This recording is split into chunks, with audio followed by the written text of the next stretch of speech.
Buenas noches amigos, 1:31, comienza otra travesía milenaria en la noche de las ondas de la cadena SER y la verdad es que tiempo frío y navideño estamos viviendo y en este periodo tan concreto con tantas ilusiones y esperanzas y deseos puestos en el firmamento en ocasiones, resulta que llegan también, se ha filtrado a través de la prensa, no con mucho eco, se ha quedado reducido al mundo de lo científico, una noticia o una serie de noticias que son sumamente interesantes, tan interesantes como para profundizar un poco en ellas y, por supuesto, ampliarlas hacia la incógnita, hacia el misterio, hacia todo lo que una noticia que tiene que ver con el ADN y con nuestro pasado remoto puede significar en torno a misterios todavía por resolver. Porque al final la gran pregunta es ¿quiénes somos? Implicada en esa pregunta está la cuestión de dónde venimos. Y sobre la evolución se ha hablado muchísimo. Los libros de hace unos años apenas valen ya. El carrusel de descubrimientos de las últimas épocas es sorprendente y solo os puedo decir que cosas que causaban risión entre los propios científicos o que se daban por inciertas absolutamente y por propias de mentes fantasiosas, resulta que ahora recobran fuerza. ¿Cómo resumir esto que es un poco complicado? Esta noche tenemos muchos temas muy variados, pero yo creo que merece la pena escuchar lo que significa el hallazgo en torno al código genético nuestro y al de nuestros ancestros. Veréis, hasta hace no mucho tiempo, en los que hemos estudiado la evolución humana, parece que estaba todo bastante diáfano. Las especies tenían un recorrido concreto. Es más, hay algunos dibujos y gráficos que son un poco arquetipo de los tiempos. Pero resulta que hace unos 3 años todo empezó a quebrarse, o por lo menos a volverse mucho más complejo. En una cueva de difícil acceso, de una zona remotísima, en Siberia, aparece un dedo. Y ese dedo del que hablamos aquí como noticia cuando ocurrió, resulta que tenía un genoma, resulta que tenía unas propiedades como ser viviente, resulta que tenía un código completamente diferente. La ciencia, Svante Pääbo en concreto, el gran experto en el análisis de ADN, había descubierto a una especie de la cual no se sabía nada. Todo el mundo se echó las manos a la cabeza. ¿Cómo es posible que en pleno 2010 a finales, con toda la información que existe, con todo lo que nos han contado de quiénes somos, de dónde venimos, por qué la evolución, aparezca algo inesperado, tan inesperado? El análisis científico de aquellos restos abrió el camino para algo que es sorprendente. Se empezó a comparar genoma, también de la especie Neandertal, con nosotros mismos, con cualquier persona de la calle, con el ser humano actual. Los trabajos laboriosos lograron comparar ambos mapas, complejísimos, estructuras indescifrables casi hasta hoy. Y empezaron a llegar unas sorpresas que, como digo, se han transformado casi en cascada en las últimas fechas. Tenemos un documento, Svante Pääbo habla de esas primeras sorpresas. Resulta que nosotros estamos compuestos por muchas piezas, por muchas cosas que no estaban en el guión de hace tan solo unos años. Analizando a las personas de hoy en día y preguntándonos si tenían pedacitos de sus cromosomas, de su ADN, procedentes de los neandertales. Y la respuesta es que sí. Recuerdo perfectamente, haciendo un documental que, repito siempre, para mí es lo mejor que yo he hecho como profesional, se llamaba El Salto Infinito, igual estaba un poco hecho a destiempo, que tampoco es malo eso. Entrevistábamos a personas que creían que nosotros mismos nos hibridamos con los neandertales. Es decir, que ese pasado de viñetas tan separadas en el tiempo, de especies tan diferentes, de humanidades que evolucionan, resulta que habían tenido conjunciones y por lo tanto hijos, y esos hijos tuvieron hijos que han llegado hasta hoy. Que nosotros, que siempre nos peleamos por banderas, por razas, resulta que tenemos en lo más profundo de cada una de nuestras células el germen de aquellos individuos. A veces pensar en esto, por ejemplo en Navidad, yo creo que no es malo, para que sepamos que en el fondo todos venimos de la misma semilla de la vida, semilla divina dicen algunos, o semilla, quién sabe si del cosmos. Vamos a intentar ampliar el abanico del misterio, porque lo tiene, y yo no quiero cansaros con datos en este primer fragmento del programa, ni con detalles especialmente farragosos. Imaginaos, resulta que en nuestro genoma aparecen esos códigos de los antiguos neandertales. Nos juntamos con ellos, tuvimos descendencia. ¿Qué propiedades nos pasaron? ¿Por qué ellos desaparecieron? Sigue siendo una incógnita. Resulta que anteayer mismo las páginas científicas de las principales revistas del mundo hablaban de otro hallazgo sorprendente.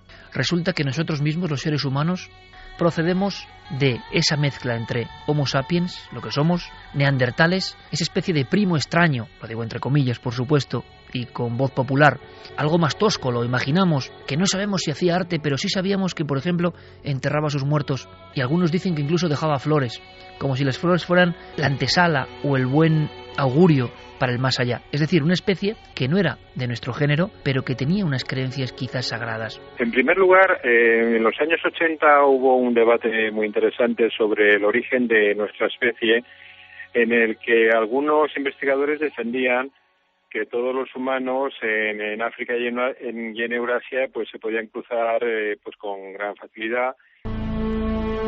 ¿Quiénes somos? Hibridación. ¿Quiénes son nuestros verdaderos padres? ¿Quién ha aportado en el nacimiento de esta especie que hoy piensa, sueña, crea arte, tiene un sentido, vamos a decirlo, religioso o trascendente de la vida, que tiene conciencia y consciencia? Hay una gran diferencia con lo que venía antes. Hay un salto prodigioso. Las noticias indican, y esto es muy sorprendente, que tan solo hace 50.000 años, o sea, anteayer en la historia, hace 50.000 años, en nuestra Tierra, por ejemplo, esas 4 humanidades diferentes convivieron. La pregunta es, casi de novela, ¿por qué no se ha encontrado a esa cuarta pata, a ese cuarto as debajo de la manga de la genética? ¿Quiénes eran? José Manuel Nieves lo explica bastante bien. Es un auténtico bombazo. Es más, algunos especialistas han dicho que solo la evidencia de vida extraterrestre llegaría a este nivel. Y nosotros comprendemos que sin saber de genética es difícil entrar en esa entraña, nunca mejor dicho, del mundo de las células y los genes. Pero parece que algo muy importante está a punto de descubrirse. Por lo menos se está viendo que nada es como nos habían contado. Que cuando la luz de la ciencia genética entra, resulta que somos hijos de un auténtico misterio. O de varios misterios que se entrecruzan. Y yo me pregunto, lanzando esta cuestión a la noche, ¿y si esa cuarta especie, que yo no lo sé, desde luego, es pura fantasía lo que digo ahora, alejada de cualquier tipo de ciencia? Pero si aquellos fueron los que nos dieron precisamente esa chispa, esa luz, esa sensación de ser otra cosa, ese cerebro y esa conciencia que era un 600 y se convirtió en un Ferrari en apenas nada, que somos hijos de esa conjunción. ¿Y quién nos aportó eso que no tenían los otros? ¿Por qué lo tenían ellos? Suena fantástico, ¿verdad? A ver qué nos cuenta Nieves. Esa sorpresa mayúscula ahora ha sido subrayada por otro estudio en el que han secuenciado el genoma de un neandertal. Y de lo que se han dado cuenta es que el origen del hombre moderno, de nosotros, es bastante más complicado de lo que pensábamos, porque en realidad hubo 4 especies humanas, 4 especies de homínidos, que en algún momento compartieron territorio y probablemente también se entrecruzaron entre ellas. Esas 4 especies diferentes son los sapiens, que somos nosotros, los neandertales, los propios denisovanos, y una cuarta especie que todavía no se ha determinado exactamente cuál es. Se ha excavado en todo el mundo, se han buscado pruebas y sin embargo queda ese misterio auténtico que yo creo que merece mucho más la pena que para vagar solo en tratados científicos. Merece la pena que el público esta noche, por lo menos con este altavoz que somos, que sabemos a dónde llegamos, sepa, sea consciente de que su propio linaje es un misterio. Suena ridículo, ¿no?, hablar de familias, de razas, de etnias, de procedencias, de colores, cuando el misterio auténtico de la vida humana está compuesto de un sinfín de enigmas que nadie sabe resolver. Somos hijos de estos seres. Y cuando pensamos, cuando soñamos, cuando miramos, cuando imaginamos, cuando queremos, seguramente estamos reproduciendo algo que ellos nos legaron. ¿Nos lo legaron con conciencia exacta de lo que hacían? ¿Hay casi un toque mágico en todo esto? ¿Qué sabemos exactamente, José Manuel, se lo preguntábamos, de esta cuarta especie, que es el gran misterio que surge a partir de antes de ayer? Lo que sí podemos saber de ella es que es una especie arcaica, muy antigua, porque la carga genética que transmite, que ha transmitido tanto a los neandertales como a los denisovanos, es muy arcaica. Hay muchos investigadores que piensan que en realidad no se trata de una especie desconocida, sino que es lo que nosotros hemos llamado hasta ahora Homo erectus, que es uno de los homínidos que hace 1.800.000 años salió de África y empezó a poblar el mundo. En esa migración larguísima de cientos de miles de años, pues estos homínidos se fueron encontrando con otros grupos de homínidos que estaban en otros lugares y se fueron cruzando con ellos. ¿Durante cuánto tiempo se produjo esta hibridación? No se sabe. Hubo 4 especies de homínidos intercambiando genes entre sí. El resultado de eso, pues somos nosotros. Evidentemente hacen falta muchas más investigaciones, hace falta intentar secuenciar algún fragmento genético de un Homo erectus para saber si efectivamente es esa especie misteriosa a la que nos estamos refiriendo o si por el contrario hay que seguir buscándola en otra parte. La especie misteriosa, porque es verdad que todo lo que sabemos de los neandertales o de esas otras especies más remotas no tiene nada que ver con nosotros. La gran pregunta que se hacen muchas personas a todos los niveles, científico, religioso, misterioso, es ¿por qué somos tan diferentes? Es que no hay excusa alguna. ¿Por qué somos tan distintos? ¿Por qué tenemos esta capacidad prodigiosa para ser conscientes, este trabajo mental, y los demás parece que no la tenían? Es como comparar a un hombre casi del futuro con alguien precisamente de la edad de piedra. ¿Es todo una cuestión evolutiva o resulta que hay una serie de mezclas que nadie comprende muy bien? Bueno, pues yo quiero ser valiente esta noche. No quiere decir que sea una opinión personal, pero vamos a abrir la posibilidad de la imaginación. Porque estos temas suelen encajar con el gusto popular, nos gustan, porque hay grandes lagunas en torno a nuestro origen.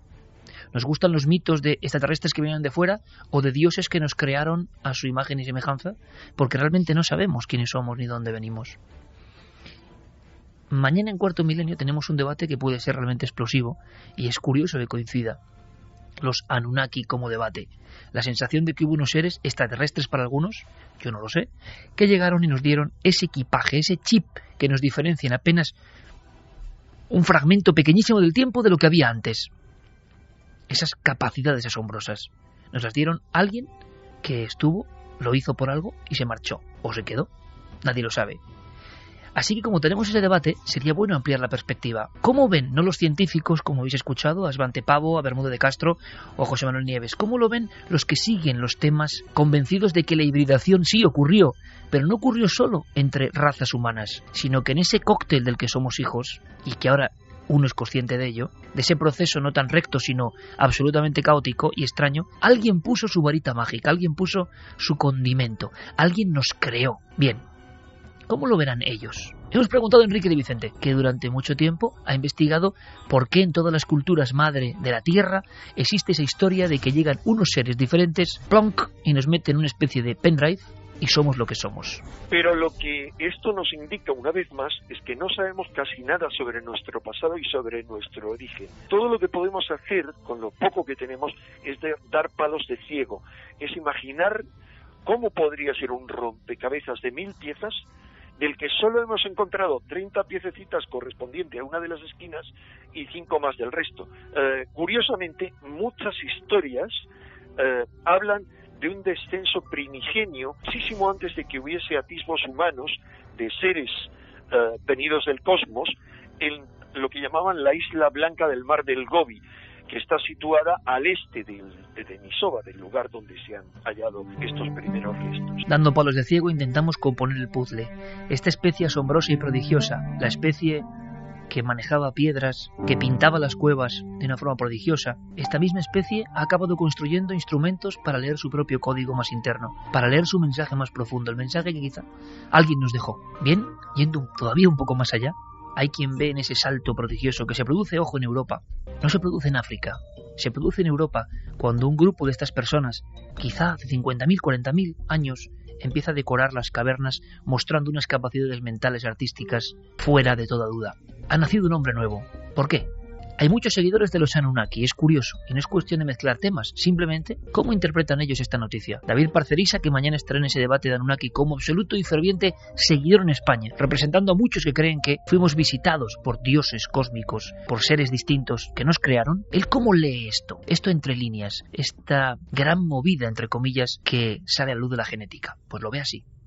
De alguna forma, esta noticia que se está diciendo de que hay una tercera y una cuarta especie implicada en este hibridaje del ser humano, pues la verdad es un dato bastante interesante, da que pensar, pero yo siempre apunto a que hay que también estar muy alerta de los intereses que pueda haber detrás de la propagación de esta noticia.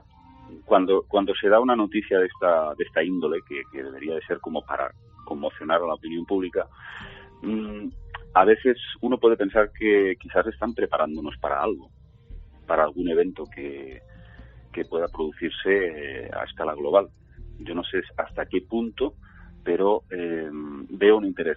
Ahora, el tema es que hace ya muchísimo tiempo que ya se sabe todo esto, que se ha conseguido realmente determinar que tenemos el germen de la conciencia humana no puede haber sido fruto de una evolución tan súbita, y creo que la prueba más evidente es de qué manera emerge la cultura sumeria, de una forma como si hubiese caído ese conocimiento del cielo, y de golpe y porrazo aparece una civilización de las más interesantes, más ricas en el mundo, en el sentido de que de repente desarrollan un sistema sexagesimal, matemática, agricultura, ingeniería. Según la arqueología oficial es la primera gran civilización, pero yo creo que probablemente estas entidades, estos seres, estos visitantes estuvieron también en muchísimas otras regiones del mundo, civilizando otras posibles culturas anteriores. Dos formas de ver esta misma historia: la puramente científica, asombrosa también, consternada por lo que se está descubriendo, y la más para algunos fantasiosa, bueno, no lo sé, quizá la fantasía tenga la verdad. Los que creen que la hibridación ocurrió, pero no precisamente con otros seres humanos, sino con seres instructores que vinieron de fuera. ¿Y qué pensáis vosotros? Esa es la gran cuestión, la más importante. Carmen, buenas noches. Buenas noches, Iker. Porque explicar esto no era sencillo, ¿eh? Y hemos visto cómo en los medios es normal, es que hay tantos conceptos, ADN, genética, especies diferentes, pero lo que creo, y ojalá lo hayamos conseguido, que se puede llevar nuestro público, nuestros espectadores, oyentes esta noche, es que se está cayendo como un castillo de naipes todo aquello que era ultra evidencia, y que nuestro pasado, sea cual sea el resultado, es un enorme misterio. Pasaron cosas durante cientos de miles de años que nunca vamos quizás a ver. Pues sí, escuchábamos varias teorías y justo los mensajes ya nos hablaban de seres extraterrestres, de Anunnakis, también salía esa palabra, del eslabón perdido. Hay un verdadero interés por saber en realidad quiénes somos, si todo esto es tan sencillo como nos lo han contado, esa evolución que ahora parece que se va al traste con los nuevos descubrimientos, o hay otra cosa que no conocemos y que pues ahora se puede empezar a ver que no todo estaba tan explicado como creíamos. Vamos a dar, Iker, como siempre hacemos, las vías de contacto, las abrimos desde ya para que la gente opine, para que nos envíen sus preguntas. En las redes sociales, en Twitter, en Facebook y en Google Plus, nos tienen que buscar en Nave del Misterio, y nuestro correo electrónico milenio3 con número @cadenaser.com. Con Jeremy Martínez, con estas músicas tremendas del sexto día de fondo, que en el fondo es genética también. Hemos construido herramientas para leernos a nosotros mismos y estamos buscando, es una búsqueda solitaria, quiénes somos a nivel celular. Con Fermín Agustín, por supuesto, todo el equipo ya dispuesto, y Santiago Camacho a mi lado, estoy seguro que tomando sus propias notas mentales, porque este tema, yo quiero decirlo, da para abrir la fantasía, considerándolo fantasía, porque para los científicos esto tampoco invalida la evolución, me imagino, simplemente indica que hay muchas cosas que no conocíamos, pero la corriente de la evolución, imagino que es la mayoritaria. Para los que estamos ya locos de atar y no nos importa abandonarnos en brazos de la fantasía como otra perspectiva del conocimiento, esto puede arrojar otras cuestiones. No sé si para Santi también. Pues ante todo, pues estoy emocionado probablemente porque estamos ante una de las semanas más apasionantes en la historia de la ciencia que se ha vivido en los últimos tiempos. No solo por esto, ha habido varias otras noticias que curiosamente también todas ellas han tenido muy pequeño eco en los medios de comunicación y que, pues bueno, estaban más ocupados en nuestras pequeñas cosas, nuestros pequeños conflictos, nuestras pequeñas miserias, pero que demuestra como siempre la grandeza de la ciencia que nos hace avanzar un pasito en el conocimiento, y en ese paso nos hace darnos cuenta de cuantísimo más ignoramos, que ignoramos muchísimo más de lo que creíamos antes. Y desde luego esta primera noticia es impresionante. Desde luego es una auténtica historia de detectives de la antigüedad, de detectives de la antropología, averiguar quién era ese cuarto desconocido. Un cuarto desconocido que probablemente tenía que, si estuvo hibridándose con las otras tres especies, tenía que ser una especie muy extendida, porque de todas las demás hay rastros, aunque sean mínimos, aunque sea un dedo, aunque sea una falange, aunque sea un fragmento de hueso, y de esta cuarta no. Como decías antes, ¿qué pasó con ellos? ¿Se fueron a algún sitio? ¿Se los llevaron? Javier Pérez Campos, compañero, buenas noches. Hola, Iker, buenas noches. Lo que decimos, aquí podemos darnos ese lujo, contar con Premios Príncipe de Asturias o con vanguardia pura de la ciencia, que nos cuenten su perspectiva, gente como Bermúdez de Castro, que es que además está emocionado porque dentro de su ámbito, y por supuesto con la ciencia, y sin ir nunca al ámbito de la fantasía, pues hombre, es un reto, ¿no? Resulta que ellos ya hablaban hace muchos años de esa hibridación, Y eso causaba risa en no pocos otros científicos, ¿no?, en su tiempo. Y ahora llega este cóctel asombroso. Pero nosotros, como digo, podemos ir hasta más allá. Y nos suena esta historia. Nos suena a una historia que se viene contando en diferentes civilizaciones, mundos. Algo falta para explicar por qué somos como somos. Y muchos quieren ver ese algo en una intervención exógena, de fuera.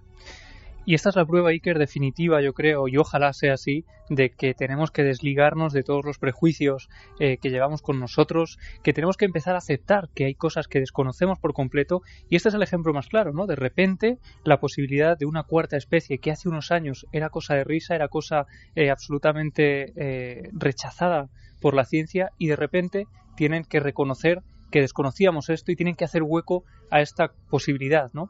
Pues ojalá podamos saber más y que los científicos investiguen, pues abriendo la puerta a todas las posibilidades que existen. Es curioso porque he coincidido con el tema de los Anunnaki que planteamos mañana y que para muchos también era, y me incluyo, me parecen en algunos aspectos cosas exageradas, pero luego uno ve algunos elementos y en el fondo hay una necesidad del ser humano, con mayor o menor imaginación, de rellenar unos huecos, unos importantísimos huecos. Si uno, como es mi caso, es un apasionado total del arte rupestre, lo es porque en él descubre esta incógnita.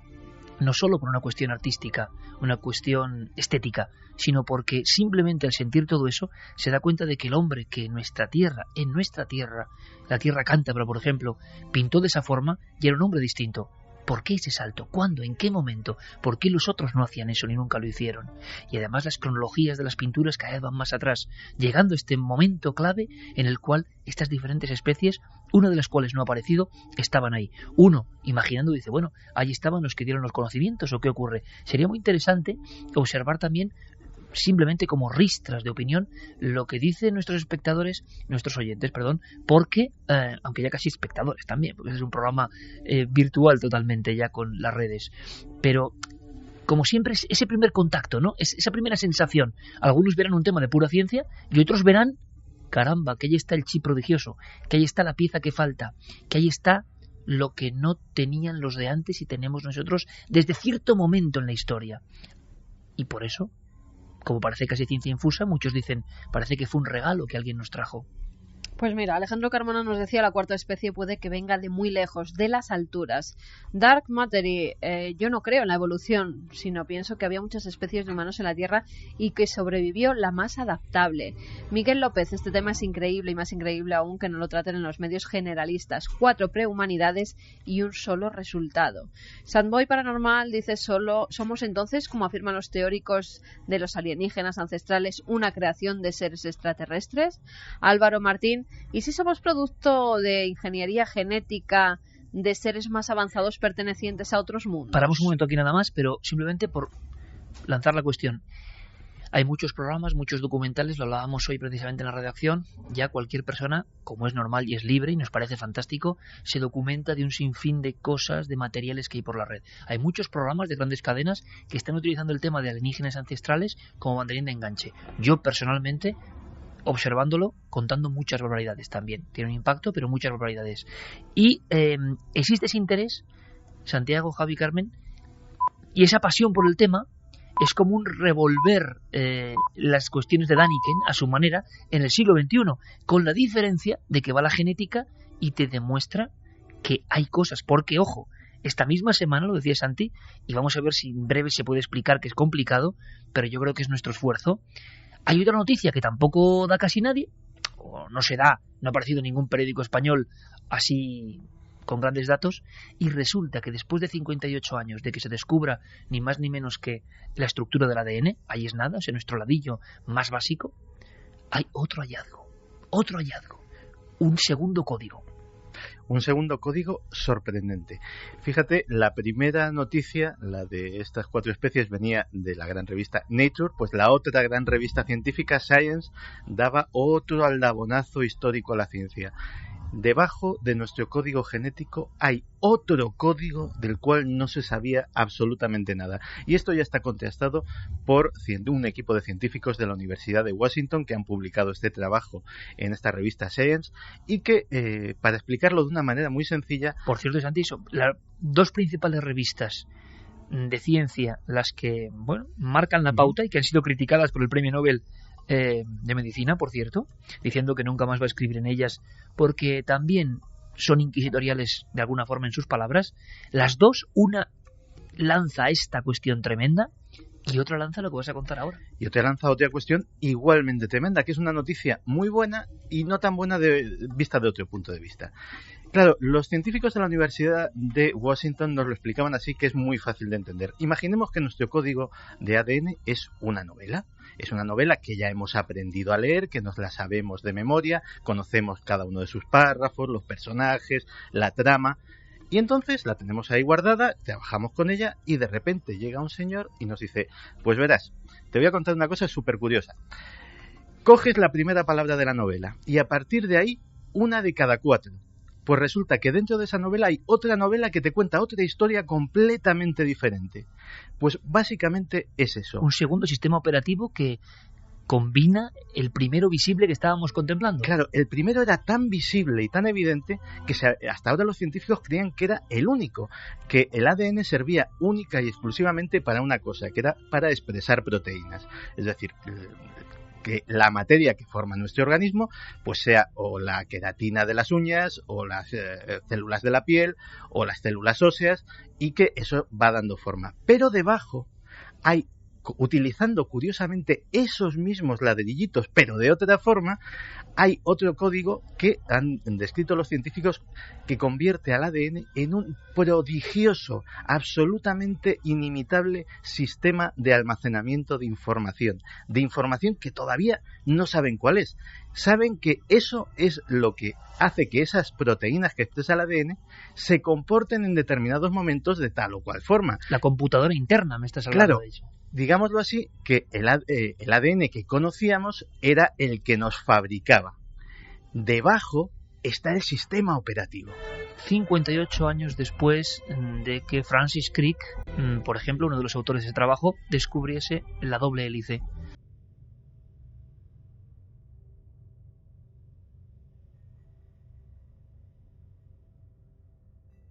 Ese mapa genético minúsculo que tenemos dentro, para muchos es la propia gran incógnita. No es una interrogación, un signo, es una doble hélice. ¿Cómo eso tan complejo está en nuestra vida, en nuestro organismo? ¿En qué momento empezó la vida y con esa complejidad? Nosotros compartimos gran parte de nuestro código con otras especies, pero encima en nuestra propia evolución hay un momento en que damos un salto que se puede explicar solo por el tiempo, por la habilidad. Si comparamos las especies antecesoras y comparamos, por ejemplo, y tenemos un poco de conciencia lo que son las pinturas de Altamira, Chauvet, y lo que significa poder representar, pintar, creer, es tal cantidad de elementos nuevos en un cerebro nuevo que uno se pregunta, bueno, ¿y dónde ha estado la mutación? Y eso es lo que muchos, con cierta fantasía o no, en el gran agujero negro que existe, lanzan. Tal pack de posibilidades en un cortísimo espacio de tiempo. Lo que había unos milenios antes no se parece nada a lo que hay después. Y eso uno lo siente cuando va a las grandes cavernas rupestres, porque son lo que nos ha quedado como manifestación de aquel hombre. No tenemos otra. Tenemos algunas esculturas que no llegan tampoco a ese nivel. Es como si hubiera unos maestros prodigiosos, unos maestros con una sensibilidad increíble. O era otra humanidad, o se vio dada por algo, o eran un cúmulo de maestros inconcebibles. Vamos con más mensajes. Adrián nos decía, si alguien de fuera vino a enseñarnos, todas las civilizaciones antiguas tendrían la misma cultura e idioma, ¿no? Es muy interesante, porque lo cierto y verdad es que, Santi, todas las culturas importantes del mundo tienen la misma historia. ¿Qué es el libro de Enoch y la llegada de esos seres que se hibridan con la especie humana? ¿Qué son los dioses del cielo, del altiplano americano, que llegan con cascos resplandecientes sobre carros de fuego y dan las instrucciones de cómo ser cultura, urbanizarnos y generar un futuro? ¿Quiénes son los seres de la Mesopotamia envueltos en llamas que de la noche a la mañana nos enseñan que ya no hay que cazar, sino que se puede sembrar, que se puede guardar, que se pueden apiñar las chozas, que ya no hay cavernas y no hay ciudades? Todos los grandes saltos se producen al mismo tiempo que llega una leyenda de otros. Yo no digo que sea verdad o no, digo que ocurre a nivel sociológico esto. Y sucede a nivel mundial, has citado esos ejemplos, pero es que prácticamente en todos los continentes. La antigua mitología china posee también esos seres venidos de otro sitio que dan ese poder, esa sabiduría. Los aborígenes australianos también creían en unos superiores que les legaron buena parte de su conocimiento de lo que ellos denominan el mundo del sueño y de la magia. Es decir, estamos hablando de un fenómeno universal y desde luego fíjate que nuestros oyentes también se hacen eco de esto. La palabra Anunnaki seguramente ahora mismo está en las mentes de muchos. Cuando estábamos hablando en la redacción de esta noticia, yo que también soy muy fantasioso, claro, me preguntaba, como hacía hace un momento, ¿dónde fue esa cuarta especie desconocida? Y me vino una elucubración como puede venirle a cualquiera, no tiene ninguna base, ningún fundamento científico, pero llegué a pensar, ¿y si no existió nunca ese cuarto desconocido? ¿Y si era un fragmento de ADN creado en un laboratorio e insertado ahí? Nunca hubo una especie cuarta a la que perteneció ese ADN y por eso no se encontrará jamás. ¿Fantasía? Puede ser. O una contestación, por ejemplo, Flechillas, JS Flechillas te dice tal vez no se hayan encontrado restos porque era una especie con una cultura propia diferente y en vez de enterrar incineraban. Sí, pero se han encontrado muchos lugares de incineración en toda la historia. O sea, en nuestro propio país, algunos de los grandes restos de la historia son urnas cinerarias de los íberos, por ejemplo, con los restos. Esos restos no se marchan, no se evaporan. No esos restos se tiren al agua. Pero casi todas las culturas se sedimentan bien. Siempre hay teorías diversas. ¿Tú te acuerdas de el hombre del cuello de pico de Göbekli Tepe, no? Uh-huh. Bueno, pues ese es uno de los primeros tótems de donde nace la agricultura. Ahí hay un salto. Yo os aconsejo que vayáis rápidamente a internet y veáis Gigante de Balikli-Bol o Göbekli Tepe, y es sorprendente el aspecto. Parece un ser que no tiene que ver. Algo ocurre en una franja del tiempo en el cual los dioses se presentan. Además, muchos quieren sacrificio o piden algo, pero a cambio los seres humanos han dado un salto increíble. Imaginaos, de vivir a la pura caza del día, las mujeres recolectando y los hombres cazando, con toda la incertidumbre que tiene esa vida, durante milenios practicada, de pronto en diferentes lugares del planeta, de momento el primero, este yacimiento en la Anatolia turca, Göbekli Tepe, resulta que primero hay una especie de construcciones astronómicas. ¿Por qué? Mirando a determinadas estrellas. ¿Por qué? Y segundo, la gente de allí resulta que sabe cultivar. Claro, hoy nos parece muy sencillo, pero ¿a quién se le ocurrió cultivar? ¿Saber que eso iba a ocurrir? ¿Recoger el grano? ¿Conseguir almacenaje? Por lo tanto, la familia ya tenía diferentes perspectivas. Se empezaron a apiñar las casas y a convertirse en las primeras ciudades. Ahí surge quizá una de las primeras ciudades de la Tierra, Urfa. Hay un salto tremendo. Tendrá explicación, pero curiosamente ha habido grandes revoluciones muy concretas en diferentes épocas, como unos saltos extraordinarios. Hay quien ve, por cierto, en Internet hoy en día uno de esos saltos extraordinarios que será visto con otra perspectiva dentro de milenios. Pero ha habido diferentes momentos donde la humanidad pega un gran zambombazo. Para algunos han sido personas muy concretas, con mensajes muy concretos o con intervenciones muy concretas. Fascinante enigma, ¿no creéis? Cáncer a Freire dice seres instructores y ¿por qué nos han abandonado? Somos un experimento fallido, quizás. Diego Cozar Lobo, yo creo en los extraterrestres, pero quien nos creó fue Dios, es mi creencia personal. Raúl H. dice Von Daniken fue el primero en proponer esto en Regreso a las Estrellas. Cuando lo leí con 13 años, flipé.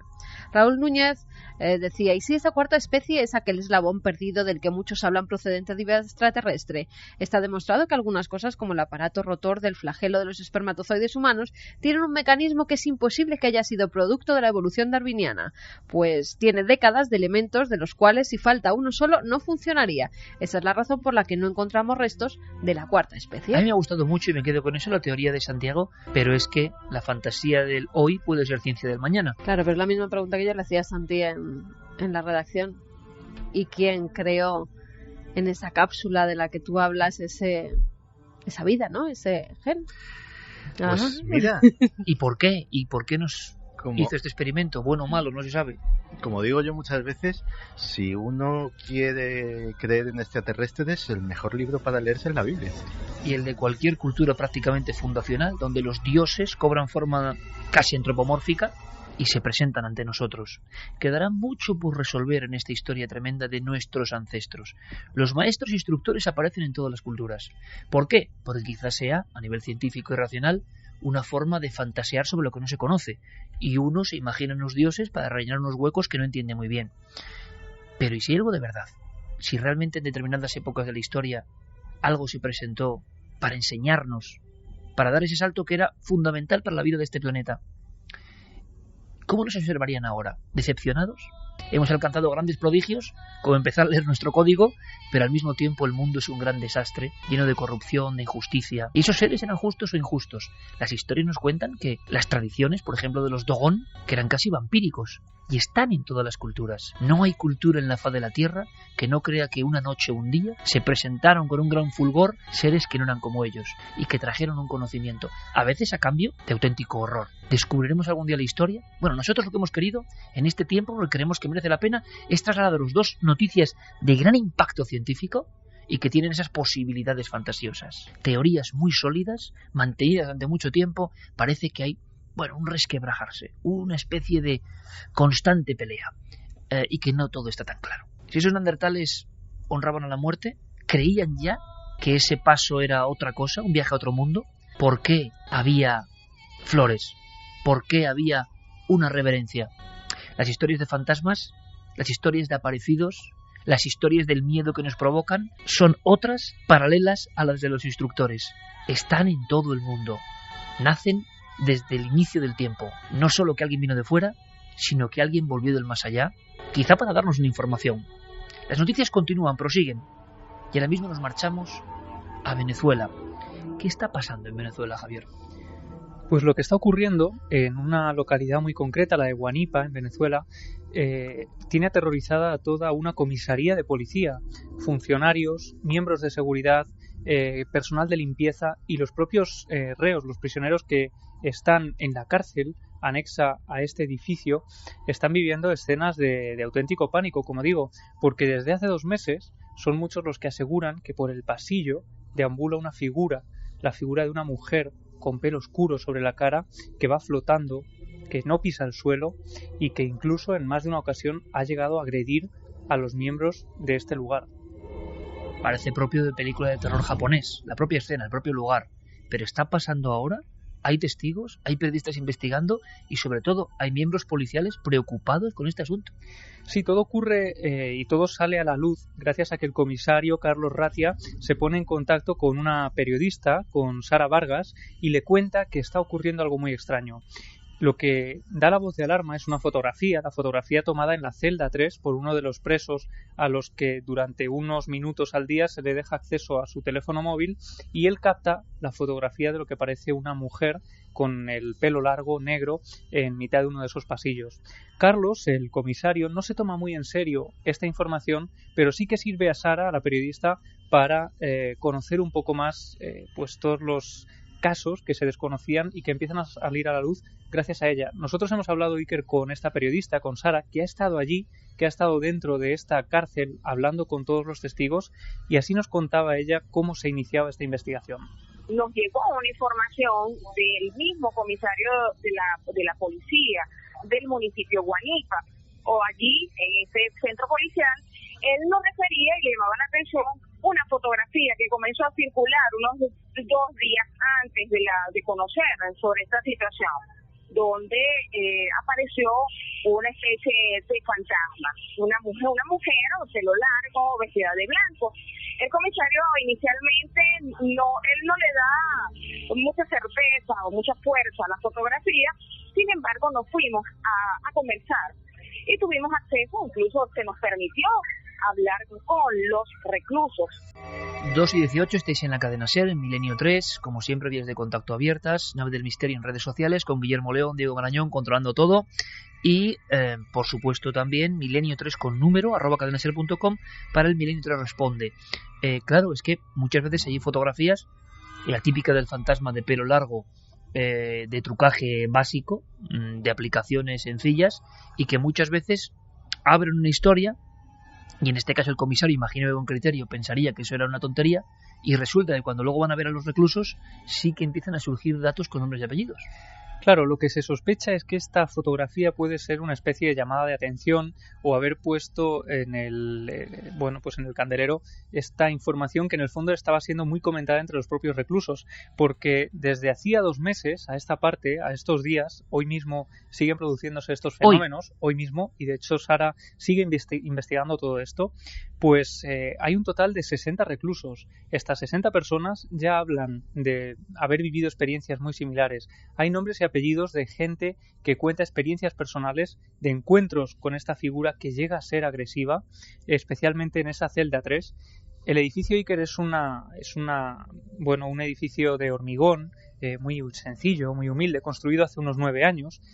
Se ha buceado en la historia del lugar y allí se descubre que no hay nada truculento, no hay nada trágico aparentemente. Eso eran unos terrenos del ayuntamiento que estaban vacíos y que se decide construir allí esa comisaría de policía.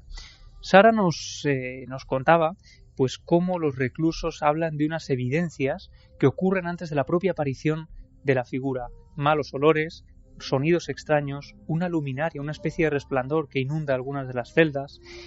Y así nos cuenta Sara lo que ocurre también cuando aparecía esta figura femenina. Ellas aseguran que la mujer aparece allí en esa celda y siente una especie de calor y un olor nauseabundo. Ellos, al despertar, han podido observar el rostro de una mujer vestida de blanco. Hacen referencia a que incluso flota, la imagen flota, nunca pisa suelo, y la han visto salir desde aquí, desde esa celda. Uno de esos testigos de los que hablábamos es Isandra Marolla, una mujer que está embarazada, que lleva 6 meses en esa cárcel por un presunto robo, y ella dice que no puede dormir por las noches, que tiene que dormir con un ojo abierto porque ha llegado a ver esa figura que incluso llega a meterse en la cama, casi a tumbarse a su lado, y ella vive esas escenas con auténtico pánico. No es la única.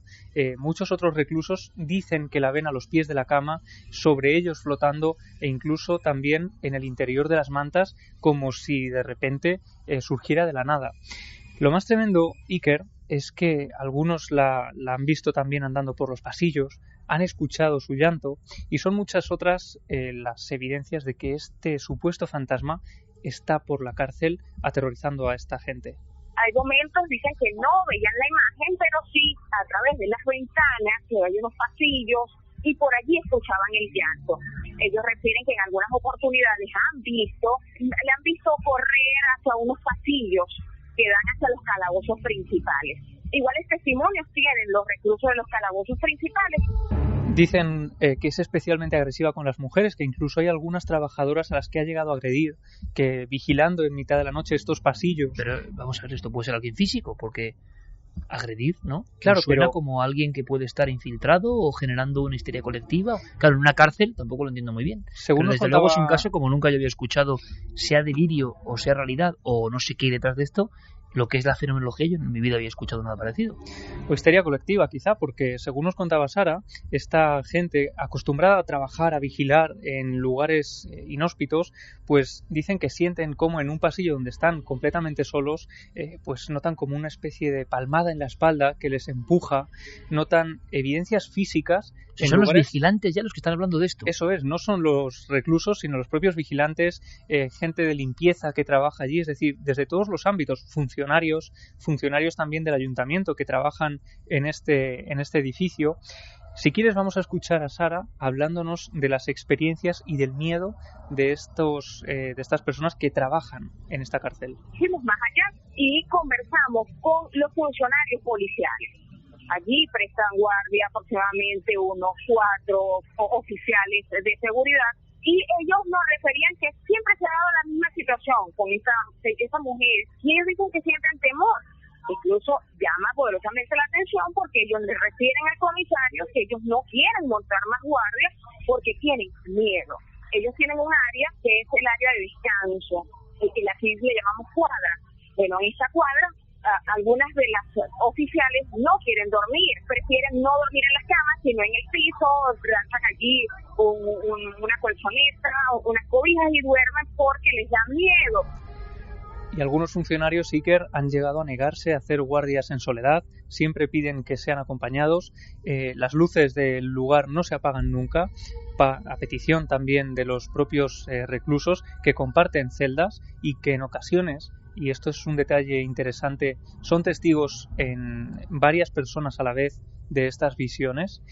Y también, Iker, el miedo ha sido tan patente que ya han solicitado la ayuda de un sacerdote, un cura que bendiga la cárcel, que exorcice ese lugar porque no encuentran una respuesta razonable. Y de hecho, esa visita tan especial de un sacerdote a la cárcel de Huanipa se producirá en escasos días.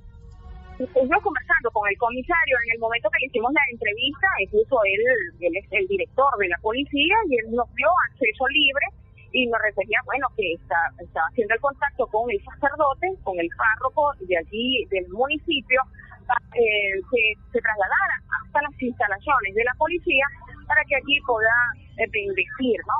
Incluso los mismos internos le han dicho que sí, los mismos funcionarios no oficiales le han pedido al comisario que se haga ese tipo de esa presencia que vaya el pastor del padre, de su bendición, porque dicen que no puede seguir trabajando porque sienten mucho temor. Creíamos haberlo escuchado todo, aunque es cierto que en otras cárceles, algunas muy célebres, se ha dado una supuesta manifestación de fenómenos paranormales. Pero yo creo que esto me recordaba más algunos casos de parálisis en diferentes personas. Habitualmente, además, los casos han sido en Sudamérica, después de practicar una ouija o algún tipo de elemento. Vaya usted a saber si en esa cárcel se ha hecho algún tipo de rito, algún tipo de sesión espírita, si se ha contagiado un poco el miedo, con elementos extraños o no, Pero a mí me recordaba esa histeria muy profunda, muy vivida de algunos entornos de casos que hemos registrado aquí, incluso colegios. En México, recuerdo, o en otras partes. Y quizá las personas lo estén viendo realmente, o creyendo, ¿no?, que eso se pasea y se genera un miedo tremendo. Ahora, que vaya un exorcista ya es tremendo. Aunque sean pinceladas, ha habido otras cárceles terribles y duras también con estas historias, ¿no?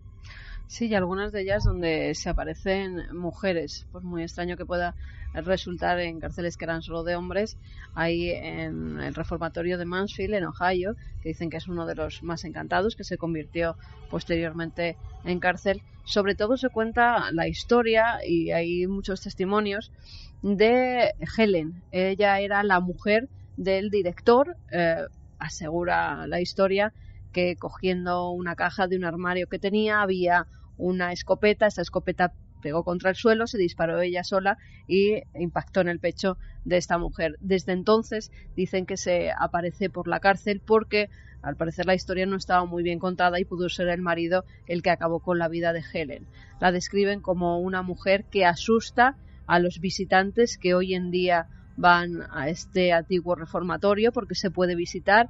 Fue cerrado entre las condiciones que tenían, pero hoy en día se visita, y no solo eso, sino que muchos han olido el perfume a rosas que llevaba esta mujer. Era un perfume muy característico, decía que parecía como si se hubiera bañado en un baño de rosas, y muchas veces dicen, bueno, el ambientador que hay aquí, que huele a rosas, y hasta los propios funcionarios que están allí o los que enseñan ahora mismo este recinto aseguran que los cambios de temperatura y esos olores extraños y la aparición de esta mujer por distintas estancias, acompañada también de una enfermera que murió allí a manos de los presos, son las dos visiones que más veces ha contemplado, sobre todo los turistas que visitan el recinto.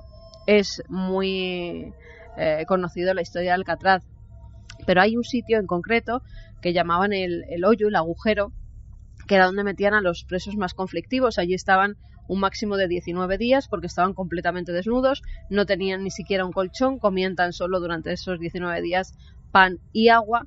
Y en ese hoyo, uno de los presos, la primera noche que entró, comenzó a decir que había unos ojos brillantes que le estaban mirando.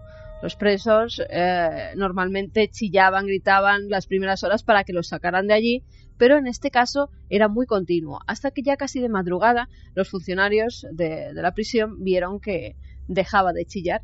Se acercaron a ver la celda y contemplaron el rostro de este hombre ya muerto, que estaba con una cara de terror tremenda y que además parecía tener la marca de unas manos que habían agarrado su cuello. En el hoyo no entraba absolutamente nadie.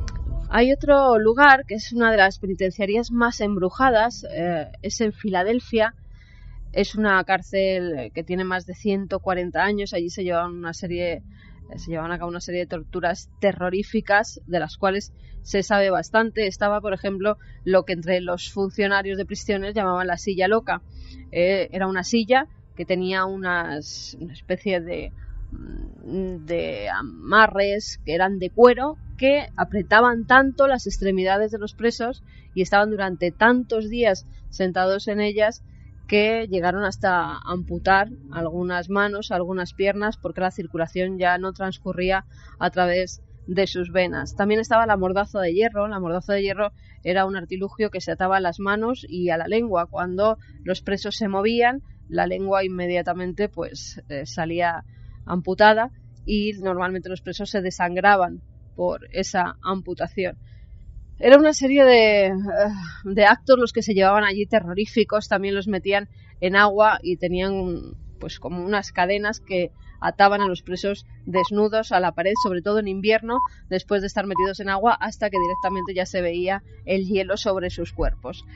Ante estos estados tan terroríficos de tortura, mucha gente dice que claro, que el mal se ha quedado anidado en esas paredes. Hay uno de los funcionarios que trabajan allí hoy en día, porque hoy en día se puede visitar esta cárcel, es Gary Johnson, que asegura que en el año 1990 él estaba arreglando uno de los cerrojos de una de las celdas. Entonces me ha recordado a la historia que contaba Javi de agresión, porque en ese momento él sintió que alguien le agarraba fuertemente. Asegura que cuando abrió esa cerradura, él abrió una puerta hacia otro mundo. Entonces es cuando salió el mal de esa celda, siempre contado por este funcionario. Dicen que le agarró muy fuerte, que no podía moverse, que no podía gritar, que él veía cómo rostros increíblemente macabros salían de esa celda y cómo una figura, una sombra oscura se abalanzaba sobre él. En el momento en el que él pudo recuperarse de ese estado, salió corriendo, lo contó a sus compañeros y estos aseguraron que no era la primera vez que pasaba. Bueno, y ahí la fenomenología, pero extrañísimo sin duda el caso que era noticia esta semana y que por eso de alguna forma estaba en este dossier informativo de Milenio 3, perdón. Esto ya es un poco cambalache, lógico, ¿lo entendéis? Intentaremos indagar a ver dónde llegamos, ¿no? Con el asunto de esta prisión humilde, esta comisaría, anexo el lugar donde están los presos, pero ha habido muchas más noticias interesantes que nos llevan ni más ni menos que a la Luna. Y sobre la Luna hay una cosa inesperada también que realmente os puede interesar. Cambiamos de tercio, Geray, vámonos con la música rumbo a eso, a esa Luna que ha sido visitada por un artilugio chino hace escasos días. Por cierto, la conspiración también es libre. A estas horas, 2:32, ¿qué dirán los amigos de Santi en torno a ese viaje chino a la Luna? Porque aunque sean pinceladas, Santi, los amigos de la información no oficial ya hablan de no sé, cosas raras, ¿no? Bueno, esto ya ha dado hasta una especie de deriva curiosísima. Las primeras reacciones, cómo no, fueron de dudar de el alunizaje chino. Es decir, empezaron a pensar, a decir, bueno, en la aproximación que hemos tenido, las imágenes en directo, entre comillas, no eran más que una sucesión de imágenes estáticas. Esto empieza a oler a tongo. Luego, cuando el YouTube, el robotito que han colocado los chinos en la Luna, empezó a transmitir imágenes, claro, lo primero que les llamó la atención es que la Luna china era roja. No tenía ese color gris, ceniza que tenía la Luna americana. Entonces dijeron, pues aquí, evidentemente, estos chinos pues nos están queriendo vender una cosa que no es. Pero han pasado días y la deriva se ha ido al otro lado. Dicen, no, lo que están demostrando las imágenes chinas es que las imágenes americanas eran mentiras. Buenísimo. Rebrota la historia de la conspiración lunar del 69, o sea que para algunos los chinos igual son los primeros y todo, ¿no? Hombre, nosotros algo ya de aprender de televisión en las cámaras sabemos, y precisamente la sensibilidad o incluso la toma puede hacer variar un color de esa forma tan drástica, ¿no? Y el contraste y todo, pero la conspiración lunar yo creo que es algo que no va a morir nunca.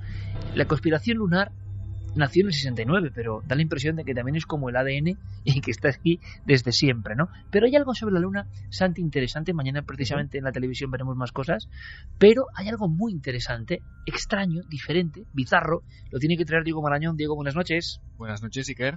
Porque tú perseguías hacía tiempo una historia. Hemos oído hablar de aquellas cintas de la Luna, lo decía Santi. Lo que ha pasado con China es que reverdece laureles la conspiración mítica del Apolo en el año 69, en el mes de junio. La llegada supuesta, el gran paso para la humanidad. Y también se hablaba mucho de aquellas cintas perdidas. Aquellas cintas que al final nadie sabe qué eran, que no eran, que se perdieron, que eran una versión, que... Bueno, tú has indagado y te has encontrado con un historión, ¿no? Pues sí, como decíais, últimamente la Luna ha vuelto a ser el centro de muchos titulares como ese que comentabais. Habría que decir que en realidad nunca ha dejado de serlo, pero bueno, ese alunizaje del primer robot explorador chino después de 37 años sin que una nave terrestre pisase nuestro satélite, hay que añadir una noticia que ha pasado de puntillas, Iker, pero que sin embargo esconde una historia increíble, una historia que comienza hace casi 50 años. Y es que hace solo unos días, el amanecer de la Tierra, que así es como se llama una de las primeras imágenes que se tomaron de nuestro planeta desde la Luna, una imagen que impactó al mundo en la década de los años 60, ha regresado a nuestro satélite, ha vuelto a casa. Y lo ha hecho en un archivo digitalizado, con una resolución impensable hasta hace muy poco tiempo, y todo forma parte de un trabajo del que nos alertaba entusiasmado nuestro compañero Guillermo León. Se trata de una labor de recuperación de historia realizada por un grupo de entusiastas bastante al margen de los focos informativos, hay que decirlo, que dedican literalmente miles de horas a algo que no les reporta ni fama desmedida, ni un interés espectacular ante los medios, pero cuyos resultados son espectaculares. Es un grupo de gente que opera además, y esto sé que va a sonar casi a película, desde un viejo McDonald's abandonado y cuya historia vamos a conocer esta noche en Milenio 3. Se trata del programa LOIRP, LOIRP.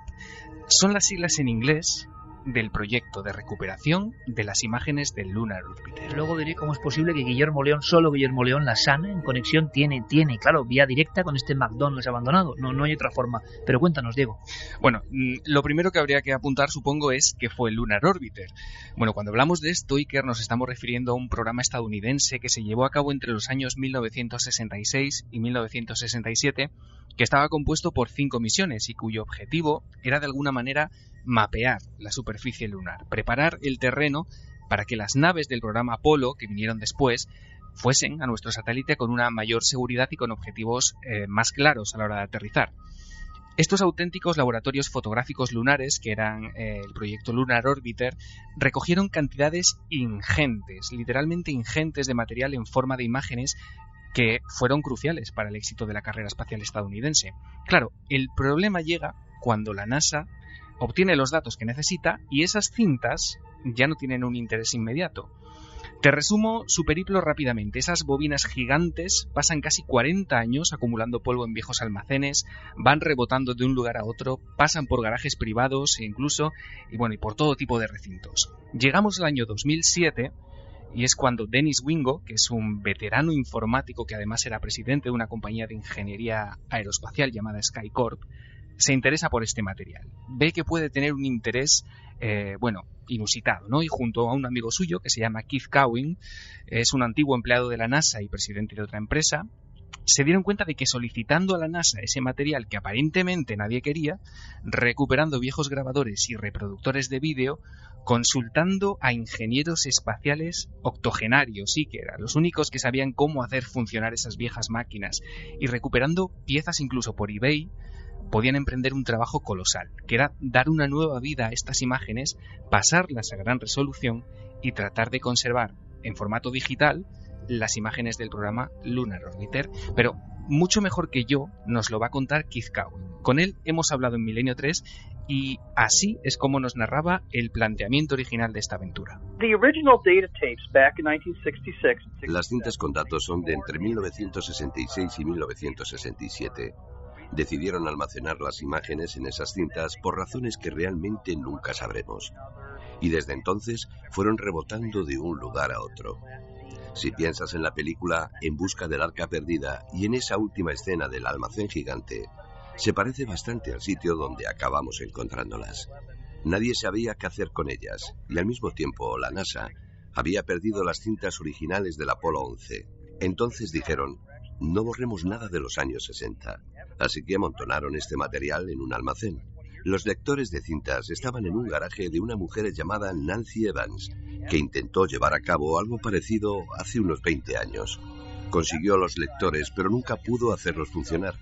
Así que se trató de acudir a garajes, a viejos almacenes, de encontrar piezas en eBay, localizar a ingenieros octogenarios, de encontrar un edificio abandonado y de hacer encajar todas las piezas de nuevo. Historias como tantas historias americanas, en mi opinión, fantásticas. Estoy viendo a los creadores de las compañías informáticas en garajes, tantas cosas, ¿no? Increíbles, pero que solo se hacen con entusiasmo. Bueno, cuenta, Diego, por favor. Bueno, pues como escuchabas a Keith Cowing, él nos hablaba que había tenido que encontrar un edificio abandonado, y es que esto es muy curioso, Iker. Ellos operan desde un lugar al que han bautizado como McMoon, un antiguo McDonald's abandonado que está... ¿McMoon? Sí, claro, el McLuna. Es un antiguo McDonald's que, pues como te digo, que estaba abandonado, estaba vacío, cerca del centro de investigación Ames de la NASA en California. Y llegaron allí porque, claro, ellos necesitaban un espacio que pudiera cerrar por la noche. Así nos lo contaba Keith Cowing. Y las únicas opciones eran o este restaurante o una barbería cercana. Hay que decir que en aquella época estaban destinados allí muchos militares. Claro, la barbería... nos decía que había sido objeto de un intento de robo, hicieron incluso un butrón, así que enseguida quedó descartada. Y así es como consiguieron este local donde almacenan todo su aparataje. Y estamos hablando, Iker, de reproductores de vídeo de los años 60 que pesan cada uno aproximadamente 270 kilos. En su época eran alta tecnología, costaban alrededor de $1 millón cada uno. Y son los aparatos que ellos están usando hoy para leer las cintas. Casi 2.000 bobinas en concreto, cada una pesa casi 5 kilos y las están digitalizando desde hace años pacientemente una por una. Y aquí viene una curiosidad. Justo cuando ellos solicitaron este material a la NASA, trascendió, te acordarás, que la Agencia Espacial Norteamericana había extraviado los que probablemente sean las cintas más míticas de su historia, las del alunizaje del Apolo 11 en 1969. Claro, Guillermo, cuando se enteró de esta historia, se preguntó enseguida y me decía, la pregunta es, si material más antiguo y aparentemente de mucho menos valor como este de las misiones Lunar Orbiter está perfectamente localizado y catalogado, ¿cómo es posible que las filmaciones del Apolo 11 sencillamente no estén? Eso dice la NASA. Qué gran reflexión y pregunta de Guillermo León, ¿eh? Claro, por esto también le hemos preguntado a Keith Cowing, a nuestro invitado, que nos contó, para nuestra sorpresa, ahora lo vas a escuchar, que de algún modo ellos colaboraron en la búsqueda de ese santo grial de la carrera espacial. En realidad, lo creas o no, recuperamos nuestras imágenes al mismo tiempo que ellos estaban buscando las cintas de la Luna. Dennis y yo teníamos nuestras teorías. Fuimos a uno de estos almacenes subterráneos gigantes para buscar esas cintas. Pero no las encontramos. Encontramos otras, también interesantes, que estaban allí. Las buscamos en su día. Todavía hoy pensamos que están allí mal etiquetadas, porque estos almacenes son colosales. Podrías meter dentro varios 747 o unos cuantos Airbus A380. Son inmensos. Alguien pudo haberse equivocado al poner las etiquetas y se traspapelaron. Creo que probablemente algún día aparecerán, pero nunca se sabe. Nosotros fuimos capaces de recuperar las cintas que queríamos, lo cual fue un milagro. Y si el milagro se dio una vez, puede darse de nuevo.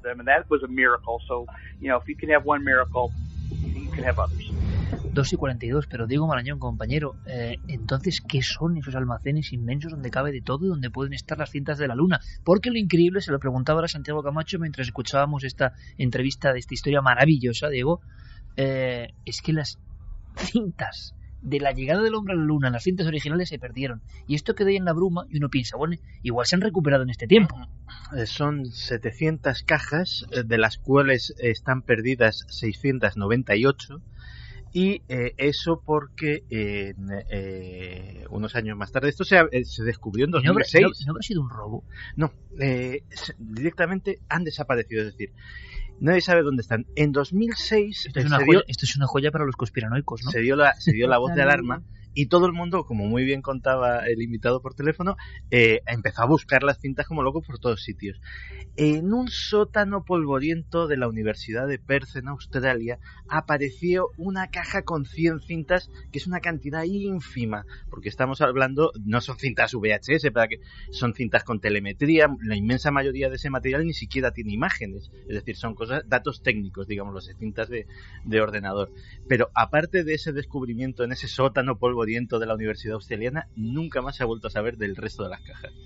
Pero es que bueno, a mí lo que me sorprende, no sé, aquí en España, por ejemplo, desaparece el Códice Calistino y hasta que aparece nos bombardean con noticias de la búsqueda, de todo lo que se está haciendo, del despliegue que se lleva a cabo, y yo con esto de la NASA no he visto ninguna noticia de esta búsqueda. No sé si existe o no, pero claro, yo desde luego no. Ha sido muy discreta, ¿no? Oficialmente no está robado. Claro, es decir, está ellos perdido. dicen, nosotros lo tenemos, Claro. lo que no sabemos es dónde. Keith Cowing incluso dice que es que él está seguro de que está traspapelado, que alguien debió etiquetarlas mal, que también hace falta tener valor para Pero etiquetar. tantas etiquetarlas Eso. mal. Claro, bueno, él dice que como esos almacenes son tan gigantescos, y ponía ese símil de En busca del arca perdida, esa escena final, pues que probablemente algún día aparecerá. Eso es lo que él Pero dice. si imaginéis, Diego y compañeros, y por cierto quiero agradecer a Guillermo la destreza, ¿no? La conexión sana en este caso. Vamos a ver. El acontecimiento filmado más importante de todos los tiempos. ¿Estamos de acuerdo? Sí. ¿Estáis de acuerdo, amigos oyentes? ¿Hay algo más importante que la llegada de un ser humano a otro mundo, a un satélite, bueno, que es otro mundo realmente? Ese salto histórico, hombre, si se hubiera filmado quizá lo de Colón, pues no sé, andar en ella a la par o otras cuestiones, pero filmado. Y se pierde eso. Dicen que había otras copias, ¿no? Pero la original se pierde. Es que no, O sea, los amigos de Santi es que tienen ahí anchas Castilla, vamos. Para que te hagas una idea de lo importante que es esa pérdida, es que nosotros no hemos visto las imágenes originales de la Luna. A ver si era roja ahí también. Las que se transmitían por televisión en directo, aquellas retransmisiones míticas de Jesús Hermida, etcétera, etcétera, las hacían los técnicos de la NASA apuntando la cámara de televisión a un monitor. Es decir, es imagen de un monitor, no es de la señal directa recibida desde la Luna.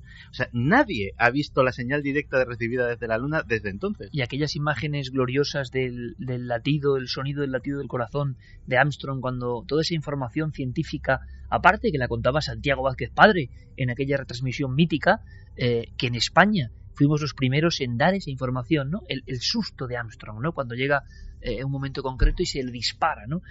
Bueno, pues todo eso, que en otro país no lo sé, pero en Estados Unidos que se pierda con lo metódicos que son, bueno, pues se esfuman. Es increíble. Digo, qué maravillosa historia de todas formas también del entusiasmo. Ahora mismo, quizá a estas mismas horas, en un McDonald's, McLuna, abandonado, cientos de miles de cartuchos antiguos con aparatos de aquella época en la cual un ordenador de 24K ocupaba 2 habitaciones, sí, y están haciendo el proceso de devolver todo eso a la vida. Me parece increíble. Y incluso están contratando, hoy venía en su página web que habían contratado a un nuevo técnico que les iba a ayudar a hacer este tipo de conversión, ¿no?, a formato digital, porque hay que decir que estas personas, ya no son jovencitos, son veteranos retirados de la NASA. Por ejemplo, Keith Cowing, este hombre que ha hablado con nosotros, es un antiguo ingeniero de la NASA que ya está jubilado y que se dedica en este momento todo el tiempo que le deja a su empresa privada, ¿no?, a la que él dedica también la presidencia, a hacer esta labor. Él lo llama tecnoarqueología, Iker nos lo decía. Tecnoarqueología, maravilloso. Sí.